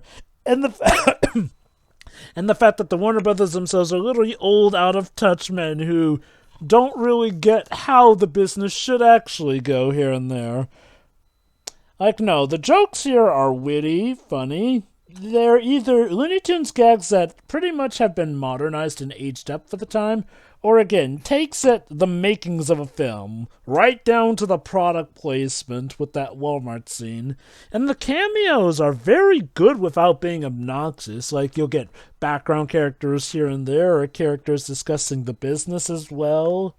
And, honestly, if the movie had been entirely just about all these tunes doing their jobs all around the studio, that could have worked as well. But no, we get a few good plot scenes, some fun chase sequences as well. And again, it really does work as Looney Tunes in the real world, on top of a spy action story. No, it's definitely a movie I hold near and dear to my heart. I don't regret that. And I am glad that it seems like this movie definitely is starting to get recognized better. I mean, sadly, okay, for several reasons, it's not as remembered as Space Jam, because let's be honest, Space Jam was goddamn everywhere in the marketing. Whereas Looney Tunes Back in Action, again, wow, the marketing division did want it to be made, but the actual higher-ups didn't want it to be made, so yeah, tumultuous to say the least. And yeah, Billy West got mistreated. It is a shame that he kind of got booted from the role of Bugs Bunny, Daffy Duck, all those characters here and there for arguably a petty reason by Joe Dante, but I can at least respect what we got, and at least Billy West is still around as Elmer Fudd. It's just, yeah, I really wish Joe Dante hadn't gone that hard on him overall. That said, aside from that, this is still a remarkable picture, and one that I still enjoy to this day, which is why I chose it as my birthday pick, which brings a close to today's session. See you next time for when we eventually probably tackle Space Jam or Space Jam 2: A New Legacy. Yeah. See ya. Yeah.